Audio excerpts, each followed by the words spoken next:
Welcome to Sports Scope, the most influential sports talk show in the nation.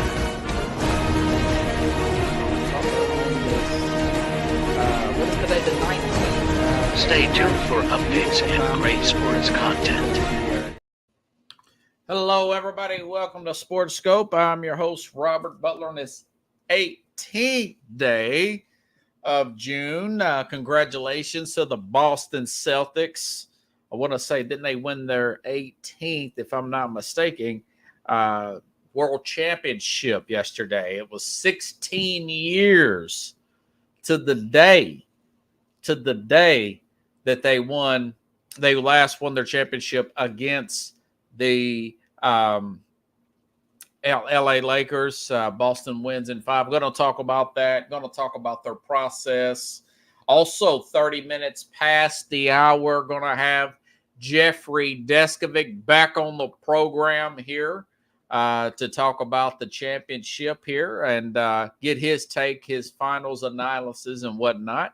I've sent him the link. I haven't heard back from him today, but I'm sure he will be here 30 minutes past the hour. Plus Charles Barkley, since the last time I talked to you all.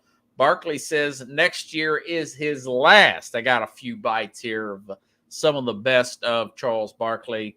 I'll play that when I get back. So stand by. We'll take our first and only break, and we'll hit the ground running here in 49 seconds here on Sports Scope. Hello, Sports Scope followers. The program has seen tremendous growth since going 5 days a week. I just wanted to thank everybody for your cash contributions and sharing the program with friends and families. Just a reminder, if you want to contribute to the program, go to the Cash App, the cash sign, and Sports Scope. There are other ways to contribute to the program listed at the bottom of the screen. If you want to advertise on the program, go to sports, that is sports with an S, another S, scope, SKOPE, at gmail.com, just like it's listed at the bottom of the screen. Thank you and enjoy the program. All righty then. Former general manager Jerry Krause for the Chicago Bulls in the 90s to help win those 6 championships, orchestrated those teams, put together those teams with Michael Jordan and that group there, said organizations win championships. The players took great offense to that. And the truth of the matter is, they do.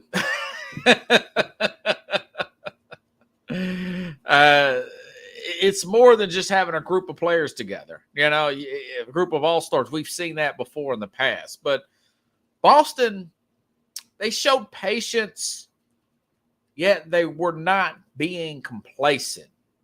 Going back to Danny Ainge, by the way, I didn't know it. The Ainge had been there 18 years before stepping down in 2021. He took the job as the general manager for the Celtics team in 2003, building up that 08 team led by Kevin Garnett, if you recall, Paul Pierce and that group here, orchestrating that trade, you know, all the way up to drafting guys like Jaylen Brown in 2016 and Jason Tatum in 2017. By the way, both of those players are number 3 overall pick. Neither one were the number 1 pick overall.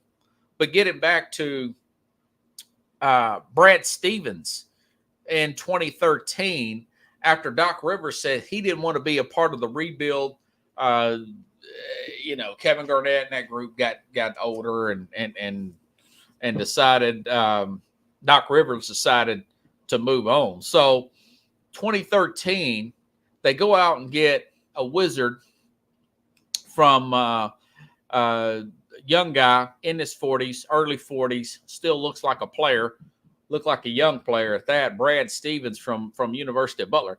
Got him in 2013. That was one of Ainge's guys there. And he was there from 2013 to 2021. You know, and then being there 18 years, Danny Ainge steps down and they moved Brad Stevens up to the office because there was a sense there that the team wasn't responding accordingly to Stevens. But Ainge convinced the organization that there was enough talent there with Stevens' basketball IQ. Don't get rid of this guy. He's a valuable asset to this organization. So they moved him. Ainge does a temporary retirement. He moves on to Utah.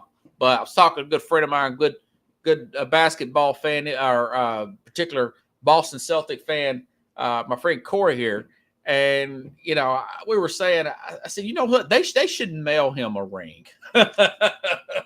I would give Danny Ainge a ring there, But again, with the patience here. So you're looking at this, and the Celtics are quick to pivot off during this journey. Key players, guys like Isaiah Thomas.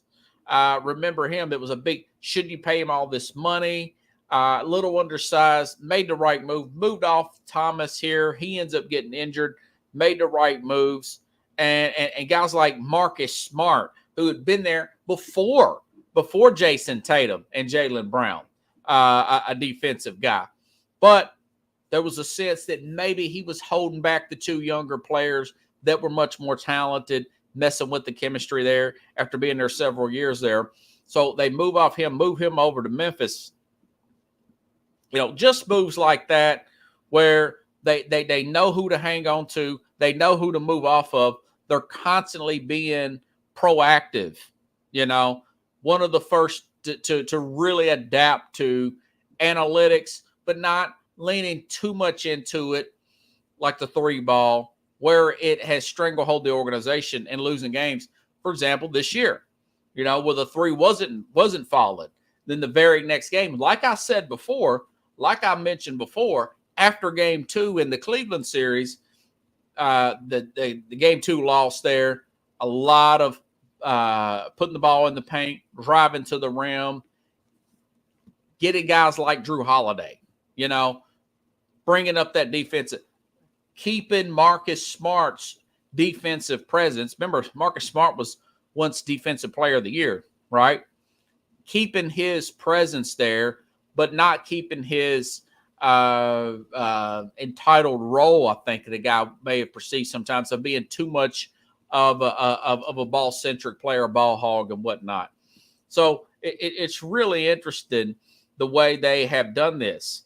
They've had misses, and they've owned them, and they've moved on. For example, remember Gordon Hayward? They signed Gordon Hayward. Guy has injury problems. They move off Gordon Hayward. You make an aggressive move with the Cleveland, bring in a Kyrie Irving, not a good fit, not really happy there, doesn't want to play into the Boston system. They move off Kyrie Irving a few years ago. They move off a defensive specialist big man who everybody thought, and myself included, that they would never move off of, in a Robert Williams here, and get a guy that can score more inside because they lean too much into the three ball. So they move off Robert Williams, bring in a Porzingis, and still been able to be successful here, even though he's had his injury problems. They won, 62, 63 games last year with when Porzingis was playing. And I was telling a friend of mine, I think I've mentioned this before on this program, they remind me a lot of the Green Bay Packers. Packers, like Boston, not the most glamorous free agent destination in the world, okay? Green Bay, very cold, the smallest town. It's owned by the city. They don't have an actual owner. They have to really develop and be patient and hang on to a player maybe a year or two longer than the public may like for them to hang on to. And you look at a guy like an Aaron Rodgers taken late in the 20s, out of Cal, unorthodox throw in motion and whatnot, and you're patient with him, let him sit behind a legendary Brett Favre player who'd already won a Super Bowl at that point. We're talking 2004. Favre won in 96, right? went to 2 Super Bowls, going to retire, not going to retire. You're patient with him. Then almost 20 years later, you do the same thing with a guy like Jordan Love. A lot of people were out on, myself included, took a lot of criticism for that. The guy, especially when you're off an NFC championship game, they go out and get a guy in the first round like a Jordan Love instead of a player that can help the Aaron Rodgers led team. Took a lot of heat for him, gave him a lot of heat for myself personally. 3 years later, even up to last year at the beginning, I thought he was going to look like a total bust there. Breaks out leading up to that Thanksgiving game. And now we're talking about him getting a new big extension there from what he done in the playoffs, beating up on Dallas and nearly beating that 49er team, looking sharp as a tack here. You know, a lot of that could be said. Remember, a lot of talk, myself included, said maybe they should move off Jaylen Brown. I think this was last year, maybe the year before that. Maybe they should trade Jason Tatum. This is myself included here. Maybe they should trade Jason Tatum and go after Luka Doncic. Okay? But this organization, they have the structure here and the discipline, who to move off of, who not to move off of. Look into what they perceive as being the future here, and it's and building from within. We talked about this with the Mets. It's hard to build on the outside looking in, okay? Or bring from the outside. It's easier to build from a player. You're going to get more out of. Studies will say this too. A player that was drafted by your organization, you know, because they feel like you're the team that showed them the love. You know, it's like the first team that recruited you that was a big-time team before NIL in the college game, right? You know, so it shows their patience, there's commitment, and it's looking to pay off. But they're not so complacent where they do not do tweaks here and there. Remember not this past season, but last season before the game started. Remember when they go to 6 games, probably should have beat that Golden State team. Went to 6 games. Ime Udoka, much more outspoken head coach than a Brad Stevens here, much more of a passive guy. Of course, we know what happened with him with the scandal there of him having an affair with the staffer. They suspend him for a year, bring in this Joe Mazzulla guy, 34 years old at the time. Boston looks woefully outcoached at times, especially when playing a Miami Heat team. And then instead of firing him, the organization saw something in him. They said, well, let's just tweak it around him. Let's go out and hire a Sam Cassell, who was available, assistant head coach here.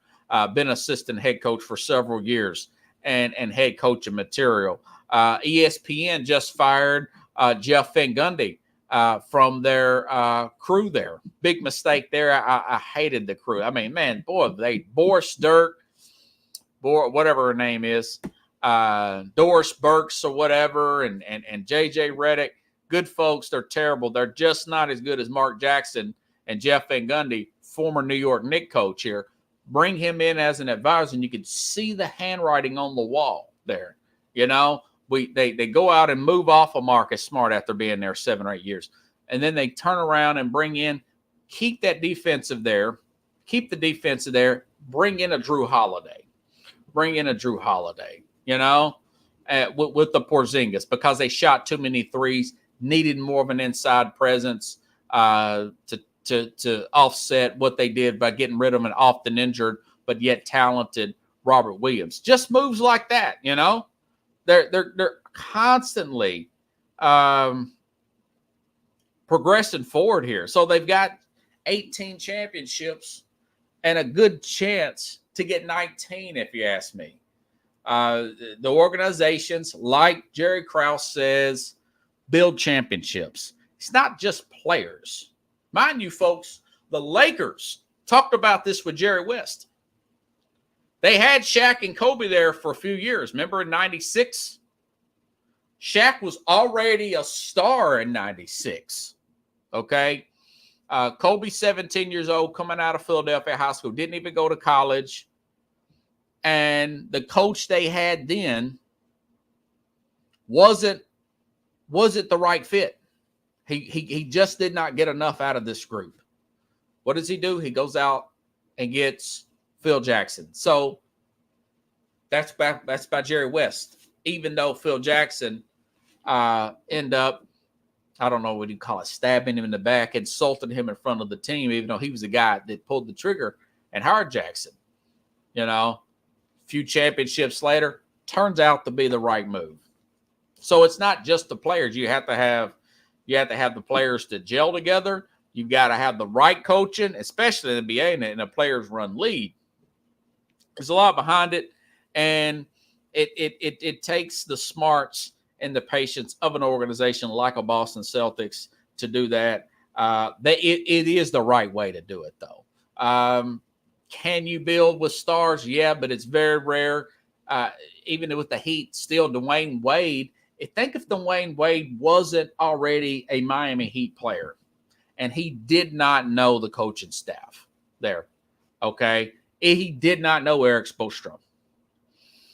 And think if the Heat had went out and recruited all three of those players, Ray Allen and LeBron, and say Wade from somewhere else, and made that and just try to throw these players together. Remember, LeBron says he didn't trust Eric, but he wanted to get Spoelstra fired immediately.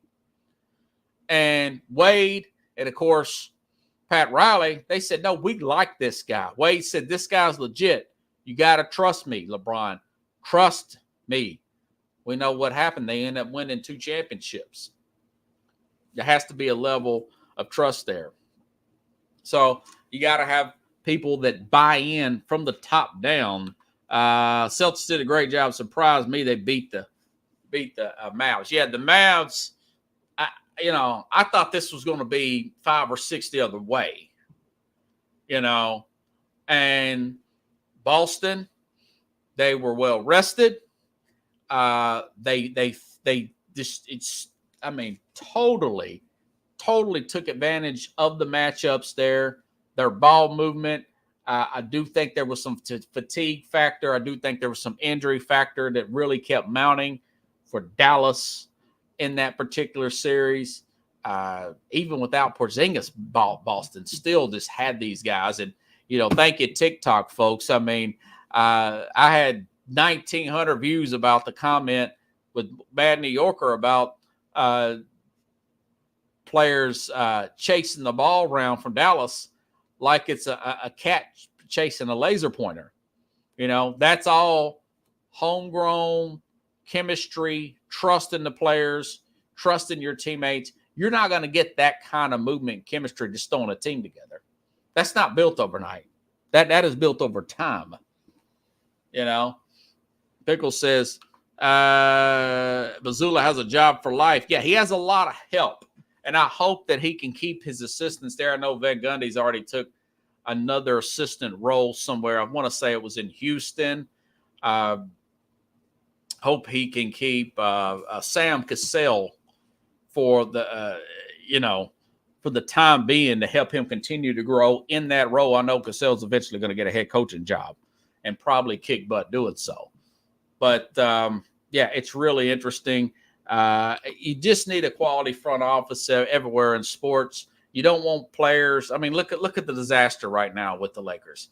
Last I read, now maybe this has already went through, but the last I read, no, this is not a recording.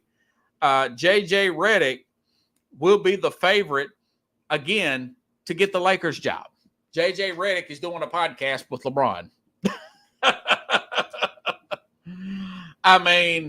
They went from firing Darvin Ham, on May the 3rd. A month later, maybe it's going to be J.J. Redick. Then it's likely going to be J.J. Redick, LeBron's podcast partner, whatever. Then it's breaking news on game one of the finals. No, it's Dan Hurley. They're before game one starts. It's going to be Dan Hurley. Mark my word, it's going to be Dan Hurley, yada, yada, yada. And then Dan Hurley will make a decision by, Monday or whatever. And then the reports are Dan Hurley thinks about it over the weekend and says no. Then we wait to the end of the finals. Now it looks like it's going to be J.J. Redick again. Go figure, right? I think Colin Coward said they're club chaos. I bring up the Lakers because they just passed the Lakers the most championships, 18, to the Lakers 17, and I think they can continue to compile even more. Okay, another story I wanted to talk about happened over the weekend. Charles Barkley, big part of the NBA, and I believe I'll bring this up to I will bring this up to Jeffrey. I will bring this up to Jeffrey later on. Charles Barkley, we all know that TNT's not going to have the NBA. They're going to have some of it's going to be on NBC. Hopefully NBC can get their music back, like the NBA on NBC music. I know that Fox owns it right now. They use it for college basketball. That dun dun dun dun dun dun dun dun dun dun. The NBA on NBC. I don't know if they're going to be able to get that back or not per se. But anyways, NBA is going to be spread out. It's not going to be on TNT no more. It's going to be on NBC. Some of it's going to be on Amazon. And the rest will be on probably ABC and ESPN, unfortunately. Not really in love with that. Barkley came out publicly over the weekend, or this was after Friday night's game. Barkley said, no matter what, next year, I don't know if they got 1 year left or not. It means no, never mind. Barkley says, no matter what, next year's going to be my last year. I want to say 25 years and whatnot of being a commentator. Best post-game, pre-game show. I actually like theirs better than the NFL, and I love the NFL stuff. But I've studied so much of the NFL stuff, I trust my own opinion more than the NFL guys. You know, I like the camaraderie with Barkley, particularly with Shaq, Kenny Smith, Ernie, keeps the guys together. You could tell they've been together a very long time. Maybe Barkley's burnt out on all the travel, this super politically correct society we're in, the cancel culture. I think some of that could be a fake, but that's probably overstated, the whole cancel culture and all that. I think he's just tired of doing all the traveling.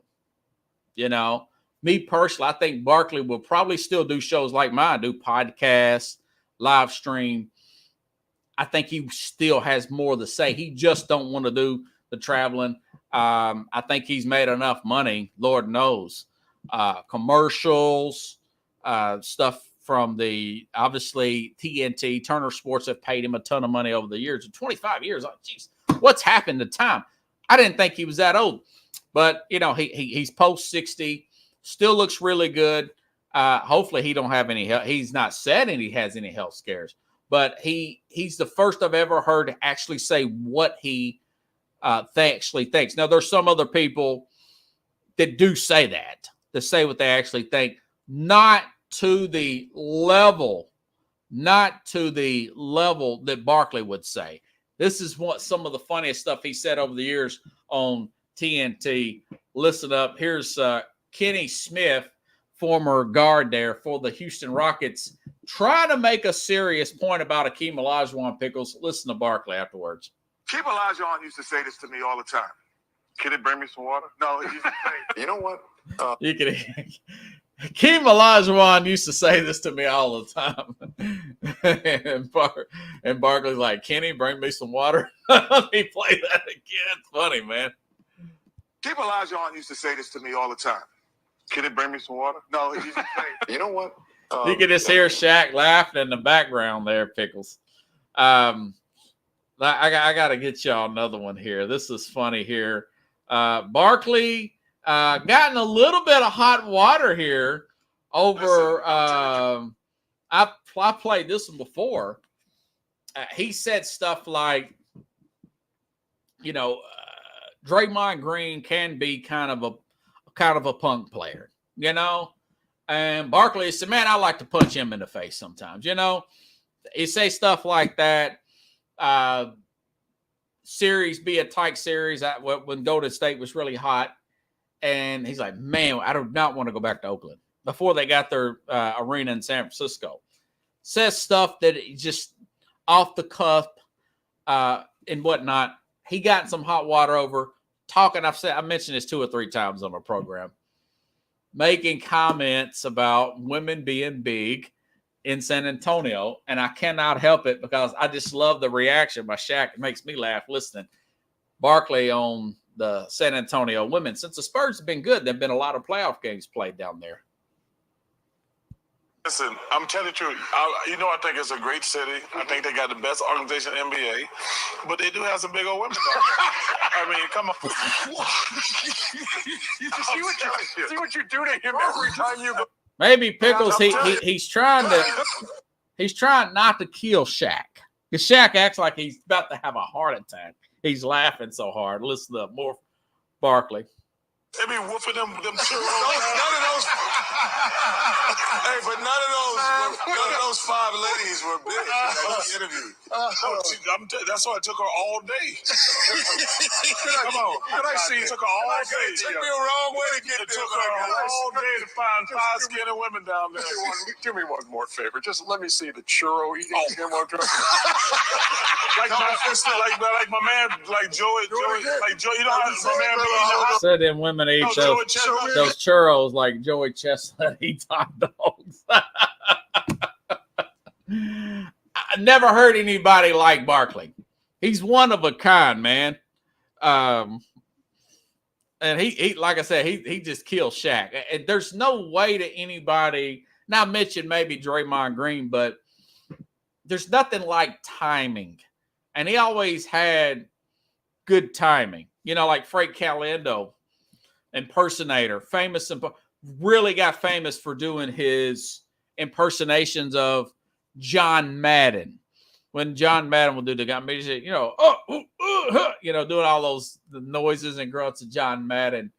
And he did a great Barkley. He would do this really serious analysis. This is Caliendo doing Barkley. And then all of a sudden he'll say, "There's a fly in here." That low attention span that Barkley had in the studio. And then you just have people laughing. I'll tell you. All right, let me play that other one more time. Jeffrey has not popped in yet.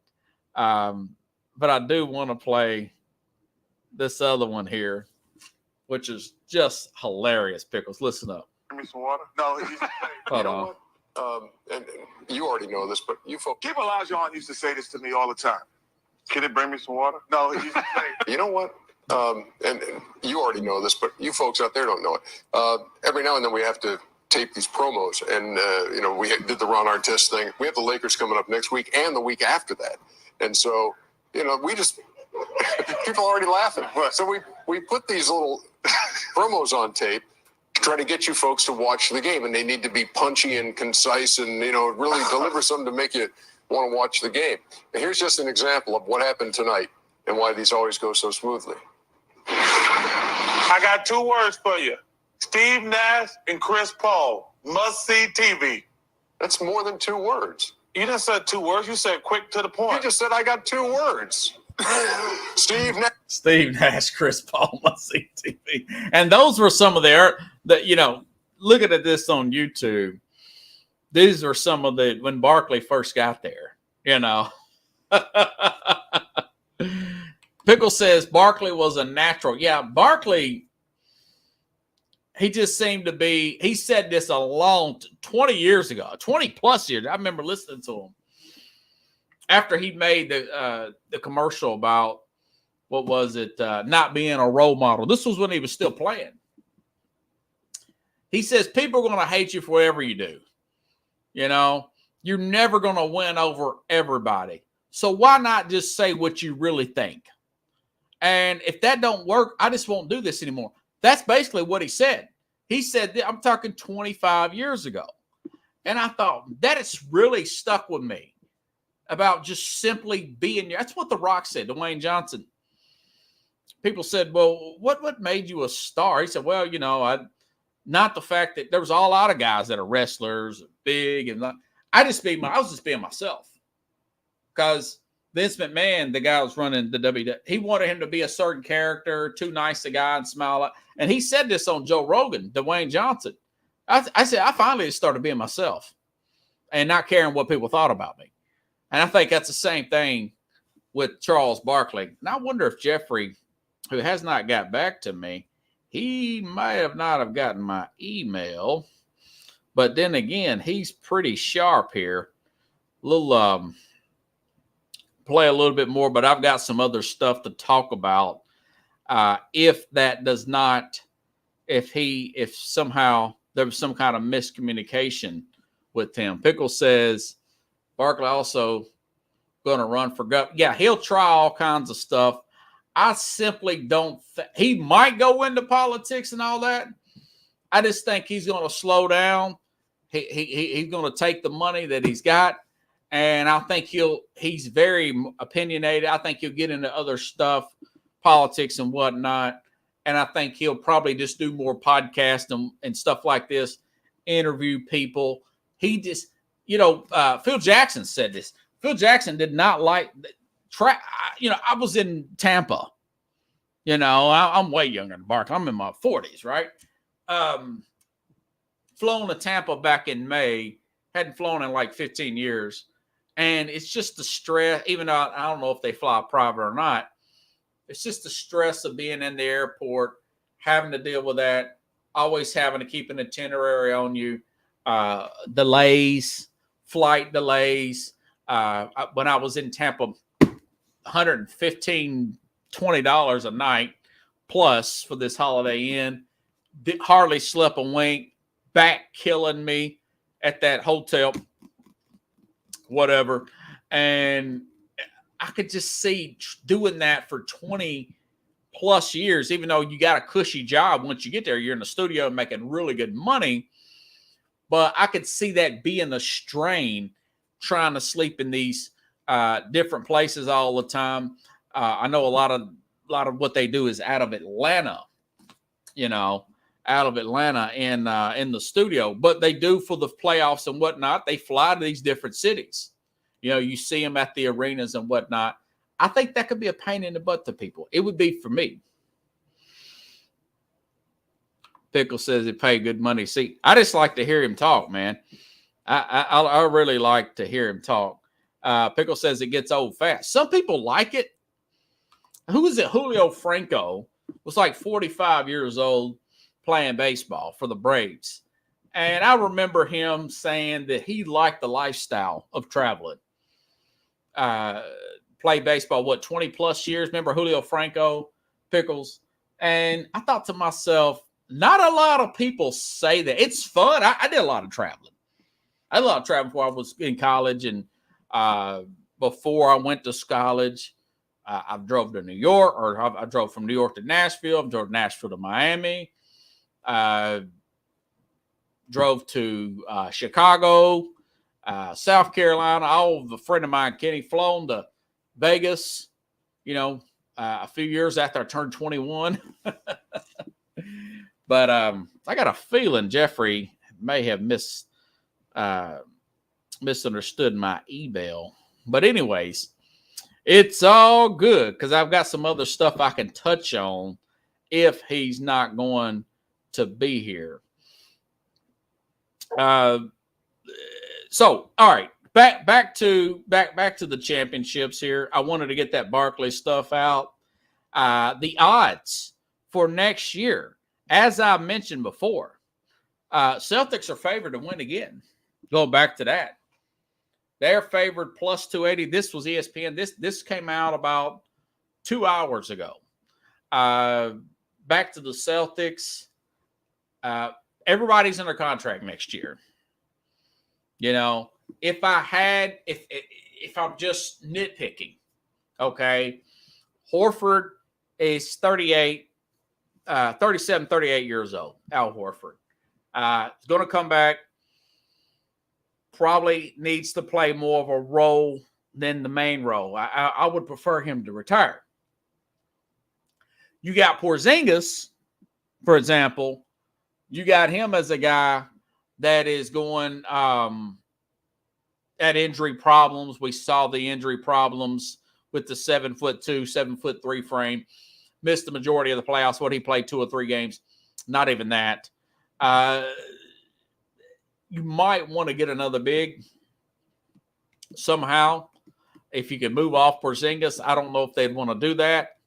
Or Horford, or bring in a third guy, trade somebody. That would, it don't have to be the most talented guy in the world. You know, it don't have to be an all-world guy. They probably need some type of bench help here. They need some type of bench help here to help them out with that position. Need some length, but anyways, they have a shot to repeat if they can keep that the coaching staff together. You know, they really do have a shot to repeat. You look at teams like Denver. Denver just simply needs depth as well. They need a little bit of depth off their bench. It really caught up with them in that Minnesota series. You can tell they're really only about 6 deep during the playoffs. Need some help with that bench here, but they are second. They are in it.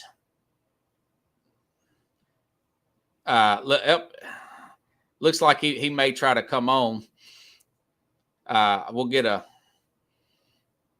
I'm sending him a text now.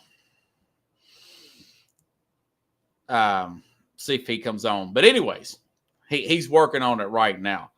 Now, obviously, we're coming into free agent season. And you look at other teams. Miami's up here at 25-1. Miami, with the right moves, Jimmy Butler says he wants to play with the Heat. They need another player. Could they get a Michael Porter Jr.? Possibly. That would be a player I could possibly move off of to create more depth if you could get the contracts to match up with the Denver team. I don't think they got enough out of him. He didn't really. They need some shooter. They need an OG and an Oakley type of guy, you know, who, by the way, wants more money with the Knicks. Go figure. That was reported today. So Miami, the coaching's there, the culture. They're Boston South minus the hits they've had on the draft. They like to do everything internally. They have a good structure from ownership, management, down to head coach here. They get a lot out of less talent. They just ain't quite drafted as well as Boston has, and acquiring that other player to offset a Jimmy Butler.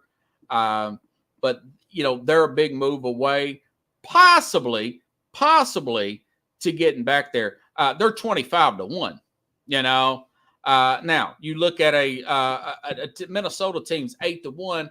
Now, Karl Anthony Towns could be moved, per se. You know, very 3-ball happy, not very consistent in the big games here. You already know Rudy Gobert's role.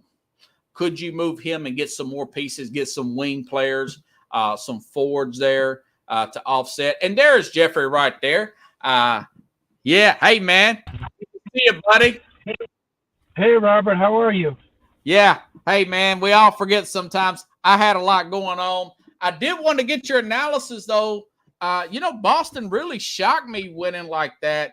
Does this solidify them, the way they beat Dallas, as being one of the better dominant teams of all time, considering everybody else had issues with injuries leading up? but look how good Dallas was playing coming into the finals. What's your thoughts? I don't think there's any way that Boston can be considered to be one of the best champion teams of all time. I don't. You have a hard time convincing me they even cracked the top 15, maybe not even the top 20. Woo! You know, Jason Tatum saying, "Well, what are they going to say now? What are they going to say now?" is kind of disingenuous, because what could be and should be said is, you know, they had a very easy trip to the finals, not because they were dominant, but because they played teams that whose best players were hurt. I mean, Jimmy Butler as far as Miami, Donovan Mitchell as far as Cleveland, and then Jared Allen also in Cleveland, right, and then also of course Tyrese Halliburton from Indiana. I mean, that was that first game really, which Indiana should have won. I mean, I think that was closer to what that series. I think that game was probably more emblematic of what that series was likely to have been if they were all at at full strength. So no, I mean, there's quite a bit to be said. Now, nothing to be said in terms. No knock on them in terms of, you know, they beat Dallas, but you know, normally to be a champion, you have to beat more than just one solid team. I give them credit for beating Dallas. But you got to beat more than one team. So no, I don't think so. What do you think? Well, I think the Dallas win in such dominant fashion, I have to put some respect the fact that they didn't have Porzingis for the majority of the playoffs. Al Horford is 100 years old in basketball years. They went kind of small. They went small and still figured it out.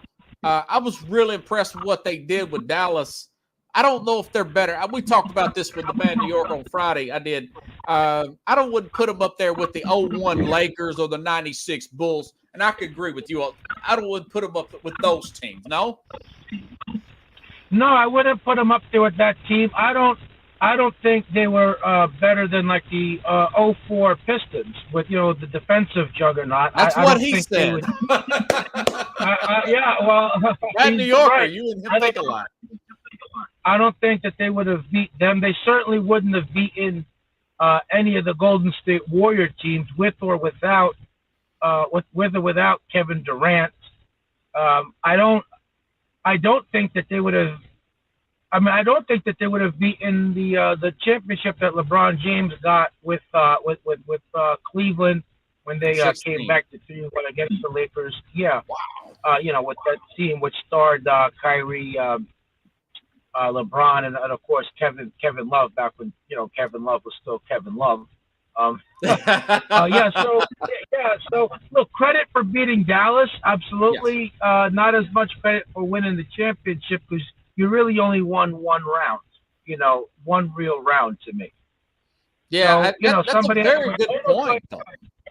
Yeah, almost like, you know, remember when when the NBA did the strike shortened season and the Spurs won. That was kind of an asterisk.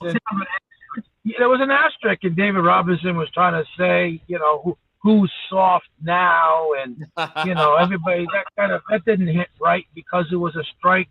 It was a strike shortened season, and you know, they played against the centerless team, you know, in the Knicks. So yeah, it definitely deserves an asterisk. I mean, somebody had to win, so I mean, I guess they did. Look, in terms of looking ahead to next year, well, I want to say one more point. I mean, imagine if the Boston Celtics had to come out of the West. What if they had to come out of the West? Okay? Really? And they had to play Minnesota and Denver. Minnesota and Denver, Oklahoma City Thunder, you know, for example. Those would have been really, and that would be even maybe potentially even after butting heads with Dallas, which, you know, I mean, look, I guess it's fair to say they would have beaten Dallas, since they did in the finals for all the marbles, but that would have taken something out of them, though. I mean, there would have been some wear and tear. It wouldn't have been like, again, beating a Jimmy Butler-less Heat, a Mitchell-less, So I have my doubts about whether they would have been able to come out of the West. I think the balance of power is still in the West. I think any of those teams we just mentioned would have come out of the East if you could have moved them over. Kind of did like the Milwaukee Brewers, if you remember, going going from the National League to the American, or even the Houston Astros, Yeah. Going from National League to the American League, Yeah. So do But you in terms think of that criticism will propel them to try to repeat? Because they're I'm hearing sure what we're saying, Yeah, they are hearing what they're saying, and I don't think we're the only ones that are saying, look, while they should get some credit for beating Dallas, they got the asterisk, they had an easy road to the finals. I think they'd be motivated to do that, but it's going to be tough. There's no given. The Knicks are going to be solid. Really the injuries really defeated the Knicks, and I think the Knicks would have had a shot. They would have had a shot against Boston. They would have had a puncher's chance. It's a possibility. So that's a bit Milwaukee. I mean, I'm hoping that Milwaukee can solve their issues. I mean, everybody was hurt there, but Milwaukee really didn't play well going into the playoffs. Right. But but I think that they, I'm not sure what they need to do. I mean, losing Holiday. I mean, I guess Holiday. I mean, I always thought. I mean, anybody would believe that, Lillard is a better player than Holiday. Right. But I think that's really when you consider them on the balance. But as far as both ends of the court, I mean, Holiday is much better on defense than Lillard is. I mean, he certainly hustles. He'll give you hustle plays. He'll press the ball. He'll give you a few rebounds. Damian Lillard isn't going to do that. No. Yeah. And you're right. Maybe Indiana makes another move. Maybe Bob just mentioned before you got on the program, maybe Miami can make a big play and put somebody with Jimmy Butler, Yeah, but that's right. But that's if they even retain Jimmy Butler. I mean, that thing seems to have gone sour. Pat Riley criticized Jimmy Butler, He did. Just basically told him to just, shut up. If you're not going to be out there playing against the Celtics, shut up, which kind of tells me, number one, I think that, he's not happy with him. It's not an automatic that they're bringing him back. It even suggests to me that, maybe internally Pat Riley doesn't even really believe that Butler was really hurt, at least not to the point that he couldn't play. Because why would you make a comment like that if somebody really couldn't play? Man. So yeah, I think that the league is going to shake up.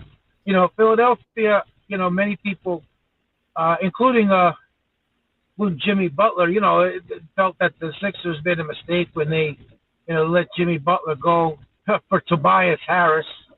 Maybe you remember he even mocked it. Yeah, he did. Tobias Harris over me. Yeah, but maybe they could get it. Yeah, maybe they could get a chance to have a do-over. Jimmy Butler to Philly to team up with Elton Brand while holding on to Embiid. The Tyrese. Oh, Maxey. No, yeah. but I would build around Maxey. You know what? Yeah. But that would be a nice threesome. I know there's been some rumors, Jimmy Butler to Golden State, but I don't see how Jimmy Butler fits in with the Golden State Warriors. Well, I'd love to see him and Draymond Green play together. They'd butt heads, right. Yeah, I think that they would butt heads. I don't know that would would work. But even in terms of style of play, yeah, I don't. They're like an outside team. Surviving on perimeter shooting. Jimmy can shoot the three for sure, but that's taking shots here and there. That he's a slasher. He's more of a slasher. He's going to post up a little bit. I don't They would really be radically altering their style of play. Yeah. Do you think What they Denver will should be do. back next year? I do. Me I mean, too. I Me feel too. like their window is still wide open. I feel like maybe they need to add one more role player and and then Right. just basically run it back. They just basically run it back. Just add one player and run it back. I'm not even really sure, like within what position. I mean, they're really solid all the way around. Yeah. I would think maybe moving Michael Porter Jr. because he seem to not get everything out of Porter. And plus they've already got enough size as it is, and maybe get some more scoring there, wing score and something of that nature. Anybody can use a 6'10" guy like a Michael Porter. Just food for thought, Yeah, I agree with that. I mean, thinking about Dallas, and are they just a team that just simply needs to play better, or are they missing an ingredient? What do you I mean, do you think that because you didn't win the championship that necessarily means that you have to do something other than get better from within, like your players develop a little bit more, Right. or just simply better? Do you think that automatically means that you have to make some kind of other move to the roster? I mean, what do you think, Rob? Well, I like Derek Lively, and he's a young guy. He's only a rookie. Yes. He needs more experience. So I'm like you. I don't know if they should really make any drastic moves, other than maybe move a Kyrie, but he seems to be happy there, for right now. Yeah, it's nice to have the two stars, going back, two players that can take the game over. That's really nice. Most people don't have that. Some teams don't even have one guy like that. Yeah, maybe But Luka I really like or something. I don't know. Well, yeah, I mean, I think, Luka needs to play better defense overall. Overall. It was disappointing. He didn't actually. He led the finals in scoring, but at the same time, I mean, he didn't have a good game 5.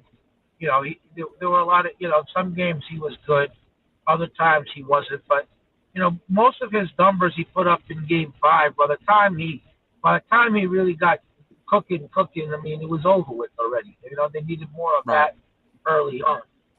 I think at one point he didn't even make it 3 to the second half.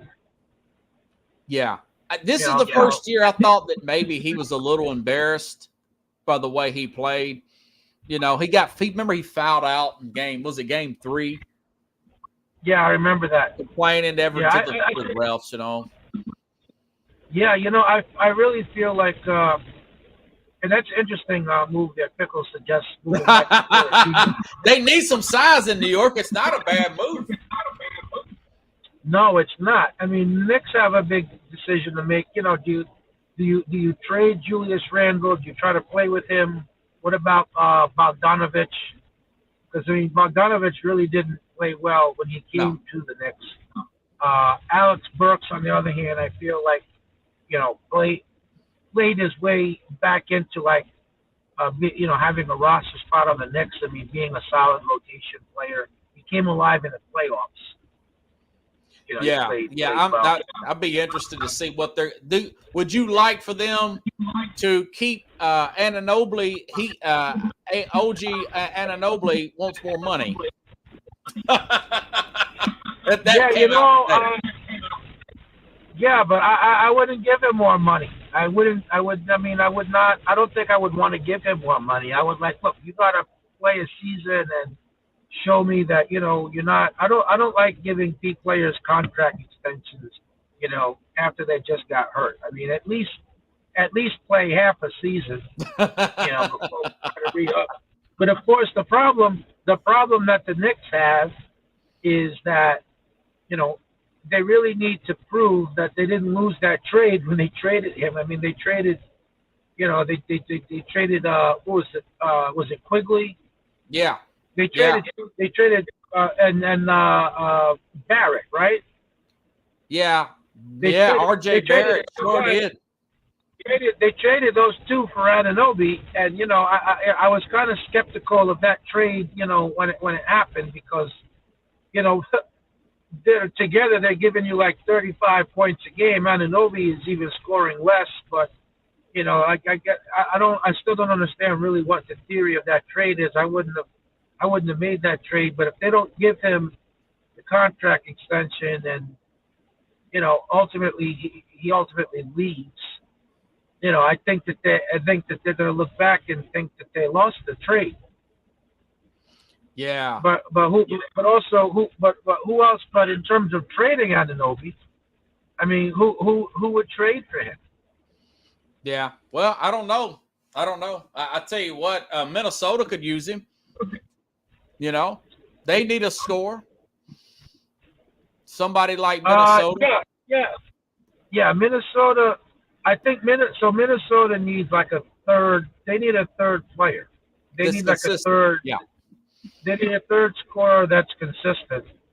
See, I don't know who they'd give up, but Julius Randle would be nice. Yeah. Well, get Towns nice maybe. Get Towns to New York, So I'm saying he's not a good fit there in Denver. Well, it's food for thought. It is food for thought. I didn't feel like Towns was the reason why they lost that series. Right. Even in the elimination game, he went for 28. I'm not sure. I'm not the whole Rudy Gobert experiment. I'm not really sure that worked. I feel like this off season, Gobert needs to focus in on getting a low post game. Yeah, that's true. More than just the dunks, More than just a dunk. Dude, he's taller than everybody. Just a drop step combined with then like a turnaround jumper, because you can't just survive on one move. But he's taller than just about everybody he's going to play against, even the other except 7 for Wembanyama. Right. Well, 98%. But even then, you should be able to, hit the turnaround jumper, and if you could do the drop step, right? Or maybe. I would think about hiring Kareem Abdul-Jabbar, and just try to have him teach you how to do the sky hook. I know that there's a lot of talk that Hakeem Olajuwon, teaches people, low post stuff. He could yeah. But being 31, he might not be coachable at this point. Right, but you got to but that's if you're willing to improve, though. Yes. I'm not even really clear. I don't know how many years he played in college, but did he play all 4 years? I think he's from France. I think he played overseas. I see. Yeah. Yeah, I know. So, if you're 35 or 37, you're kind of set in your ways. But I don't feel that like at 30. I don't feel like at 30 it's But Magic Johnson always talked about trying to get better in the off season and coming back next year with some other move, some other thing, getting better. But I'm not, that really the games that they won against Denver, he was finally, he was able to finally give them something. But in the other games that they lost, he didn't. They almost lost that series because of him. Yeah, Denver should have beat them. I think Denver will be extra motivated next year because of that Game 7 loss to Minnesota, man. Wow. Yeah, and doesn't that? Yeah, exactly. Hey, exactly. That was crazy. Doesn't that whole Jordan Poole for Chris Paul trade look rather silly now? For who? Oh, for the Warriors. Oh yeah. Jordan Poole for Chris Paul. Yeah. Chris Paul, I thought that was a disaster. They needed to break up Golden State, and they didn't. Do you have anything you need to plug? Or running out of time, buddy? I know that kind of caught you off guard today. No, that was my fault. I knew it. It's brain freeze, man. I had to plan. No, I don't have anything to plug right now. Well, actually, what I will mention is so at the end of July, actually, I'm going to Taiwan. I'm going to be the keynote speaker at the Taiwan Innocence Project's annual conference. So that just happened, as of a couple days ago. So that's kind of exciting to be going halfway around the world, 15-hour plane trip in order to be a keynote speaker in another country. I mean, wow, that's an honor. That's an honor, man. Share that video. I'll make sure to share it on my social media if you get it. Absolutely, I absolutely will. Well, thanks for having me on. And hey, I did a podcast interview. I've been doing a lot lately, so I forgot which one. But I plugged the Sports Scope. They asked me to tell me something fun, and I said, well, look, I get to come on Sports Scope and talk sports. Has nothing to do with my story at all whatsoever, other than something to plug at the end. So absolutely. Hey, I'll use that clip, buddy. I appreciate you telling me that. I absolutely will. As soon as I'll know when I see the host. I'll when the episode comes out, I'll email it to you. Thank you, buddy. Hey, have a good night. Thanks, you too. Shout out to Pickles. All right, guys. That was Jeffrey Deskovic, everybody. Tomorrow, what is tomorrow? Tomorrow will be Wednesday. Keith Engel will be back on the program. I've got a lot of stuff to ask Keith. I sent him a whole bunch of questions, and there's some other stuff I wanted to ask him. Keith's a big Patriot fan. Bill Belichick, Pickles, he's dating a 24-year-old ex-cheerleader. I think I'll talk about that tomorrow with Keith Engel and the drafting of Drake May and everything. So great show coming on tomorrow. Keith Engel, 30 minutes past the hour. So if you like the show, folks, please share the show. It's the Real Sports Scope now. We're changing all the images and everything. So if you look up Sports Scope and it says the Real Sports Scope on your podcast, that's me. It's the same color. It just says the Real Sports Scope. So keep that in mind, changing the logo and everything. If you see things coming up, it's not a different show. It is me. It's called the Real Sports Scope because my Facebook got hacked. And that's a whole nother story in its own. I'm 2 minutes over. Have a good night, everybody. Again, tomorrow, Keith Engel. I will see you all tomorrow, same time, same place, here on the Real Sports Scope.